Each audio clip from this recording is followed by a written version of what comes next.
Thank you so much for coming on the show. So tell us, you're a deputy director Yes. currently, and you're Assistant director. assistant director currently, and you're in charge of blood banking with the federal federal hospital, National Orthopedic Hospital. Beautiful. Tell us, in your expertise and your experience, what is the state of blood banking? Let's start with Enugu first. Well, the state of blood banking in Mm-hmm. Enugu State is still, we've not gotten there. Mm, We're still trying to catch up. mm, When you compare to Lagos State, I think if you check how everything is being done in Lagos, if you compare it to Enugu, we are still very, very far behind. mm, In Lagos, they are now, you can trace any blood. Blood can be traced. Any blood registered in Lagos State Blood Transfusion Service can be traced and is centrally screened. mm, mm. But here, people are still, I think it's a lack of effort from government to put in policies that will and strengthen the policy. It's one thing to make policy, another is to follow it up. Mhm. And people are taking advantage of demand in blood to, practice quackery, Mm. And since the regulators are not doing what they're supposed to do, we are still lagging behind.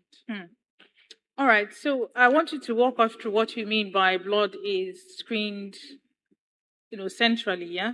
Blood is. You said something about central Like in Lagos State, screening. every blood is screened by the government. They have centers where you take your blood to. Whether let's say, for instance, now, we have a center for screening in, let's say, orthopedic hospital, and you bled somebody in Nsukka. If there are no center in Nsukka, you send it to Enugu. But in Lagos, they have so many centers. Mm-hmm. So you take it to that center where it is screened, and it's screened with the latest equipment. Okay. And then they put the logo, the state logo, on that blood. So if I understand you correctly, blood banking is strictly a public service affair. There's no private, arrangement. No, there is private Okay. and there is public. Okay. But government controls Both. the whole thing. Yes. They make sure that every blood is safe for the patient to take. If any blood that doesn't have the logo of the Lagos State government, you don't transfuse. It's an offense to transfuse. Okay, so if you were commissioner for health for a week, or you were brought in as a healthcare consultant, what would you do differently to improve, blood banking in Enugu?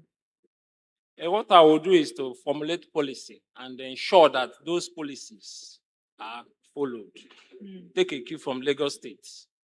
Make sure that people that are supposed to be in blood banking are there.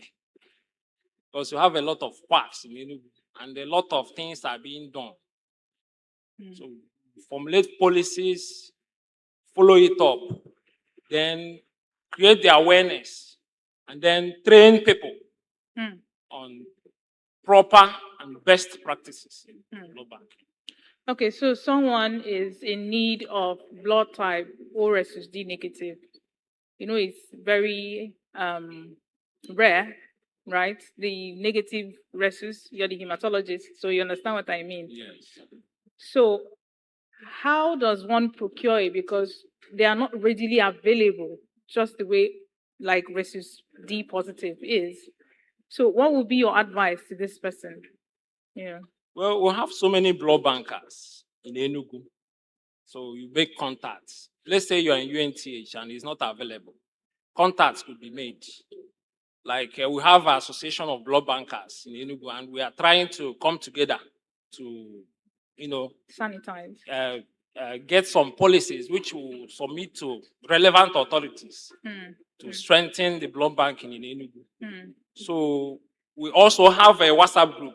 So if there is need for maybe negative, as you said, and it's not available in UNTH, you can contact other blood bankers. If they have, they will now supply. Okay, so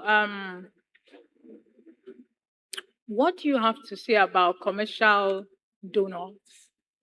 People who donate blood for a fee. Are they really necessary, for lack of a better word, necessary evil? What are your thoughts? For now, we are dependent on them. They are our lifesavers. Because much of the blood we get is from commercial donors. Our people are too maybe superstitious. People do not want to donate blood. You know, you see people, there's somebody, the father needed blood, and he was asked to come and donate. Or can came short, what? You know? So our people are not ready for now. So we need awareness. Create more awareness. Tell people about the importance of donation so that gradually commercial donation will be reduced. But for now, without commercial donation, we are not going anywhere. We can't meet up with demands. You know that women bleed every month, right? So every month, a part of their blood goes out, physiologically. But men, it's not the same thing with men. But there's this school of thought that thinks, or that says that men ought to donate blood to keep healthy. Is this a conspiracy theory, or is there any truth to it?